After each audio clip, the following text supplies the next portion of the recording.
Have they stolen my phone? Have they stolen my phone? Have they stolen my phone? How am I supposed to shoot in this situation? Why are they fighting? Why are they fighting? Like play, I've been in Lagos for 5 months. Yesterday, I clocked 5 full months. In this video, I want to share 5 peculiar experiences I've had in Lagos. You know how in Hollywood movies, when a girl from the village comes to the city and she starts to look around like this? That was how I was, although shortly. I found it really exciting. I found the buildings, the bridges, the air, the hustle and bustle. I found it quite exciting. You'd excuse my excitement coming from a place like Ado-Ekiti, schooling in Ondo State. Those were villages. And right now, I almost feel insulted when people talk about Ekiti, Ado-Ekiti, and they are saying they are going to the village. And when I probe further, oh, na here mosquito take they come out. Jesus, like, why are the mosquitoes in my room? I shall pay the net, don't tear. Oluwa, Oga. Anyhow, so I feel quite insulted when people say that they are going to the village, and when I probe further, the village is Ado-Ekiti. I can't disagree much because nothing was happening. It was what further reinforced my decision to move to Lagos. You know, after I finished school, my mom had said we should open a business for me. Quite honestly, I wanted to own a supermarket while I was growing up and studying business administration, co-managing my mom's business for almost 2 decades. I have a flair for business, but then, you know, when you carry something, you know that you carry something. Even if your present situation is not reflecting that thing shining inside of you, you still believe in it. So I felt like I want to leave. I do not want to stay home. I do not want to stay here. For God's sake, I went primary school here, secondary school here, university at our backyard in Ondo State. Why should I continue my life here? Let me just go to Lagos. You'd excuse my excitement when I came here and everyone was just shining. I would never forget that happiness. I still feel so when I have shoots on the highland, Jesus. When I'm not Yoruba, for God's sake. I still feel so when I have shoots on the island and I see all these fine buildings in Lekki and I'm like, hey God, when? When I see things like that, I hope and I pray for the day I would own one of those fancy buildings. Number 2, people are very kind in Lagos. Contrary to what everyone says, I know. You can't tell me it's just me.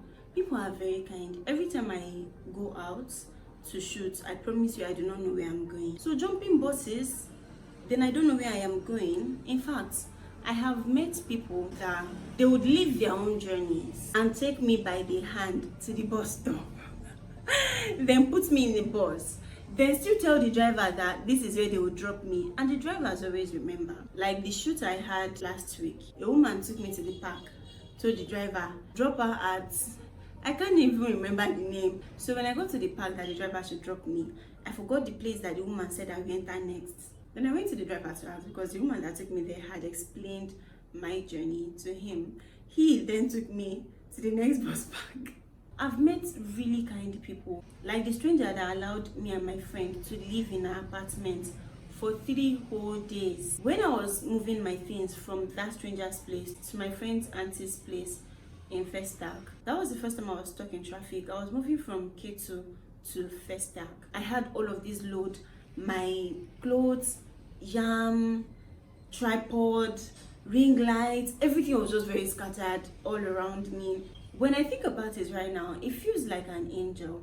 A woman was standing beside me, a woman in her 50s. Now that I'm explaining this, I feel goosebumps. She turned and looked at everything, all of my load around me and all of these men shouting. I was very tired, honestly. If not for that woman, I would have lost things. There were all these people in front of me, bike men, keke, this one dragging me. Where they go? Where they go? She turned to everyone in front of me and was like, chill, wait for her, let her gather her things together. Immediately, she sent across this vibe that we were together. I slowly gathered my things together, packed all of my load. I think I had 5 hips. They started to relate to her instead of me. It was her who was asking me, where are you going to, my dear? Then she asked, which of you is going to first tag? She said, you know that you can't climb bike with all of these things, right? You use a keke. So me, I felt like they'll carry me and they'll carry another person. It was a charter. I asked how much. They said 1,500 or 2,500 or thereabouts sharp. She said, that's too much. We cannot pay that price. We can't pay that amount, that's too much, reduce it. Then she bargained with them. Just when they were about to finish loading my things, I asked her, so where are you going to, ma? She said she's not going to first tag. In fact, she's not going my way. I'm like, okay, so why are we here? Why are you standing here? She said this place is very dangerous at night, and she just wanted to make sure that I was okay. That she saw how the bus dropped me, that she could spot that I was new, so she decided to stand beside me and help me move to the next phase of my journey. Really, I've met very kind people, from passers-by to traders to strangers, like everybody really. People are very kind. Which brings me to my third experience. People are out to get you. It is in Lagos. It was in Lagos. It was in Lagos. It is in Lagos. It was in Lagos that I learned that I am always supposed to be on guard. The day I came to check this apartment and I was going back home, somebody used blade to tear my bag. I carry tote bags everywhere. I just think they are easy. They are very easy to carry, and I don't like stress. That's like my fashion sense. Don't stress my life. My friend's power bank was inside. My phone, a pocket perfume, and keys. That was everything I had. And I think 1,000 or so was in the bag. Pure water too. So you know how tote bags, when you put things inside, they stay at the corners. So the power bank was at one corner, pure water was at the second corner. Now my phone was just beside the pure water. I am foolish idiot to use blade to tear that blade must be very new. Nothing will if it tear me. My power bank fell. As soon as I heard pash on the floor, my bag went light. I turned. It was my power bank. Did my bag tear? I looked like this and I saw the straight cut of blade. My head went light. Like, what is going on? What just happened? Where's my phone? Is Lagos happening to me? Why is my power bank on the floor? Have they stolen my phone? Have they stolen my phone? Have they stolen my phone? I started crying, you know. People surrounded me. I started checking my bag. Where's my phone? Where's my phone? I want to know that my phone is safe first before I start to bemoan my fate. So I was checking and all I could feel was pure water and emptiness. My phone is gone. My phone is gone. I was crying. People came around me. Why are you crying? Why are you crying? What's going on? Waiting happen, waiting happen. It was only when I put my hand inside the bag and saw my phone that I felt calm. Even at that, I was still shaking. I was in shock. Total shock. That was the first welcome to Lagos that I got. I am shaking thinking of it. I do not pray for such experience again. They took me inside. What's your name? Where are you from? I'm like, my name is Oyin. They gave me a new bag for free. Said I should put my things inside and go home. They even wanted to pay for my tea fare. They took me to the next bus stop, which I had passed. I was looking for the next bus. The only thing the driver that dropped me said was, just keep going straight. You see buses calling for Mount 2. And they were kind of see bus wake up for my tomb until they carry blade tear my bag. Apparently, I'd walked past the stop. Now, when people just brush me, I look at my bag, hope say they never carry blade tear am, because if you try am again, I'm holding the next person beside me. I have never been as on guard as I've been in this Lagos. When somebody wants to sell to me from outside, I am holding my things well. I am checking to see if the windows are properly closed. Make it not be distraction technique. You know when somebody is talking to you at one window, another person is slowly moving your things. I've just been very, very much on guard. My friend, they carted away our phones. inside the keke last week at Ikeja. And I'm like, the same Ikeja that I go all the time, inside keke. How did they steal your phone inside keke? Keke not bus. I mean, like, you know, people sitting beside you. 2 other people are sitting beside you. How did they move your phone? This place is wild. My 4th experience is there's money in Lagos.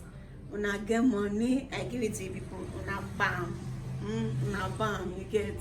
There's money here. People are ready to pay. As long as you know the pockets to reach for. Everybody's complaining that economy is hard, but money day where money day. You just need to know the right people. Now to know that right people go. Now be the cocoa. That's the issue. But people here have money. People here have money. There's money in Lagos, and we are going to gather shop it. It's not just about people that you know, but people that know you. So you really can be the best at what you do, but if people that need the service do not know you, there's really no way you make money. If people that have access to the people that need your service do not know you, there's no way you can make money. It's why when you pray for access. Access is everything. For real, you can be the best at what you do, and you can just be there languishing for years because you don't have access. One person like this can change your life like 360 overnight by one person mentioning your name in the right room. Your life will just turn around like this. God, please have mercy on me. Let me know the right people. Let the right people know me. Which then brings me to my last point. If not for this 4th point, if I don't come out for here, this place, people don't breathe fresh air here. Did I say hair? No, I didn't say hair. Like say you're right through your lung. I don't have H factor in the name of Jesus. Don't imagine. People here do not breathe fresh.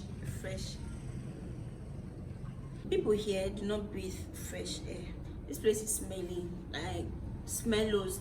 No, not like body odor. I've never really had body odor experience, right? Where you're in a bus and the person beside you is oozing, I never really experienced that one. But this Lagos is smelling like everywhere. There are some places that buses are just passing like this. You know the kind of smells that poison your stomach. You want to throw up immediately. You want to puke. God. Smell like rotten pineapples mixed with water that they use to wash clothes that's been kept inside the house for 2 weeks, plus the smell of rotten oranges and apples.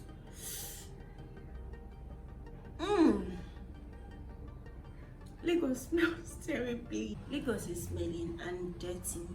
The waste management system is so poor. They need to do something about it. And I really ask myself, people stay in places like this. People sell markets here. How are you guys able to stay in a place like this? I can never get used to it. There's a place that my boss passed, and I had to ask the person close to me, what is the name of this place? Because I want to write about it. I think it said 7up, something. He said something else, then he said 7up. Ibeyengbasa. Hey. Oluwa. God is good. And people are living there. People live here. I'll never forget the first place that I stayed. Ikosi K2 or K2 Ikosi. You see that place? That place. God is good. God is good that people live there and they are fine. It was a very fun place, you know. Once you step out, you see the market, there's access to everything that you want. But it is smelling, and the combustion from the gutters, like when you pass like this, it get hit where they follow that smell. When you pass, you know, Heat maybe say if you reach your leg like this, it dey wrap am. Like, hello, how are you? Welcome to Lagos. See, let's just end this video here. Thank you for watching. Guys, yeah, we have a new YouTube schedule. You're going to be seeing me twice in a week now. So on Tuesdays, we'll have this lovely discussions, this heart to heart or man to man, whichever one where I dey in the mood to give you, show you here. Then on Fridays, we have films, we have vlogs where I take you through my day or through my week. I really hope that I'm able to stick to this schedule. If I am able to, we'll have fun. If I'm not able to, I pray that doesn't happen. Anyway, I've talked long enough. Thank you for watching. Thank you for listening. I'll see you next week. I'll see you on Friday. Bye. Love you. Yes, please like, please subscribe, please share.